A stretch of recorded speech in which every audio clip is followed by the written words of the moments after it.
The speed of decision-making is the essence of good governance. Renewable energy is not more expensive than fossil fuel when you factor in life cycle costs. Gujarat under Narendra Modi has focused on good governance in the power sector and implemented long-term reforms as opposed to the short-term and anarchic methods adopted by Sheila Dikshit and Arvind Kejriwal in Delhi. Gujaratis are smart people. Extra capacity makes manufacturing competitive, keeps pricing in control.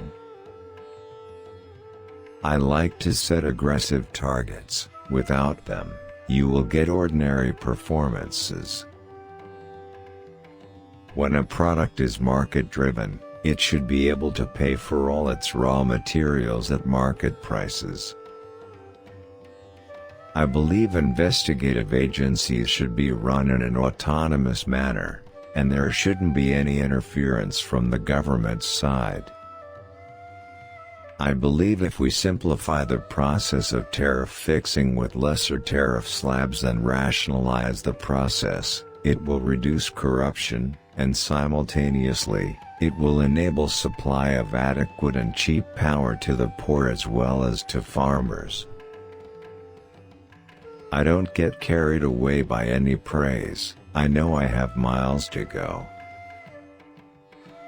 Of course we have to use coal. The renewable energy sources will supplement the supply from coal.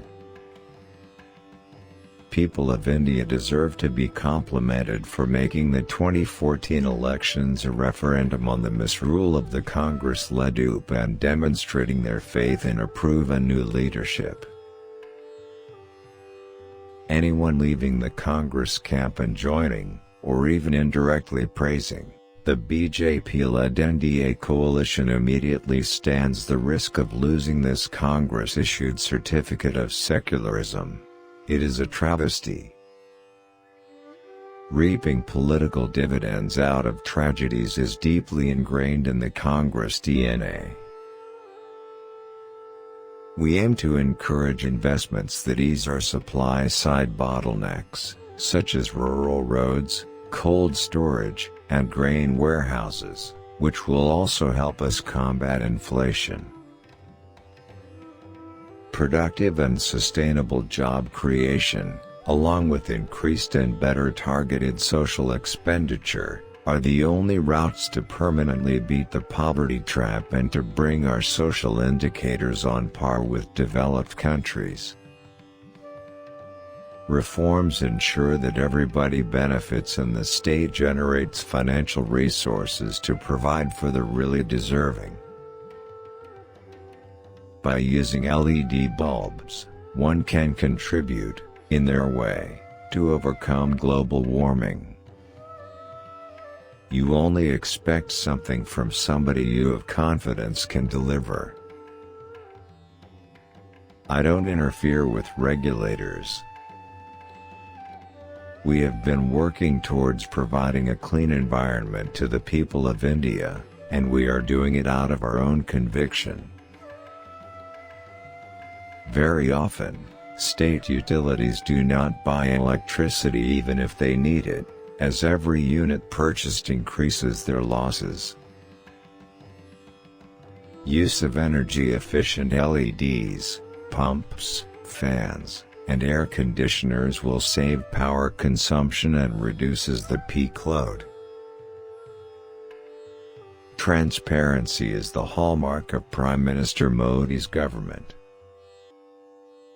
With transparency in renewables, the prices of renewables are coming down drastically. If inflation is brought down, interest rates will fall.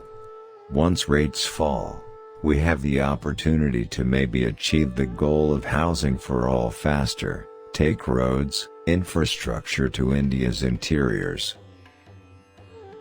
More taxes mean more money to spend for public welfare. I can't inject renewables into a grid that doesn't have base load. The Modi government believes that the industrialist, The capitalist has to pay for the assets of the government which belong to the people of India. I trust the regulatory mechanism. It is a fair and independent mechanism, and the politicians and government do not interfere with the regulators. When you give a good offer, people take it. 24/7 power is going to happen. It is not a question of possible or impossible. Electricity can transform people's lives, not just economically but also socially. Solar growth will support landowners to derive income and solar industry to build their business. India has been developing its green energy resources. You can fool the people once, twice, but you can't fool them all the time. You should tell them honestly what you can do for them. Ramifications of small decisions can be pretty large. I am a person always with an open mind. The 100 gigawatt target for solar should not be a constraint. India won't stop at 100 gigawatts. We can learn from all around the world. Germany, particularly, has been successful with rooftop solar generation. Other countries like Norway and Sweden have done work on it. Some of them have done offshore wind projects. So we're looking at learning from the best from all across the world. My approach is to get the best out of each one. Prime Minister Modi has provided visionary leadership with his focus on the welfare of the poor and inclusive nature, taking along his whole team, including states, parties, all schools of thought, all sections of society. In New York, lights are on the whole night. There are offices where not a single person is working, but all lights are on. The street lights at the White House are lit all the day. Why? And we are being told not to use coal. I am an optimist. There is no room anymore for the divisive agenda which has been sought to be foisted on the common man. In most riots in India, Congress has had a direct or indirect involvement. History bears this out.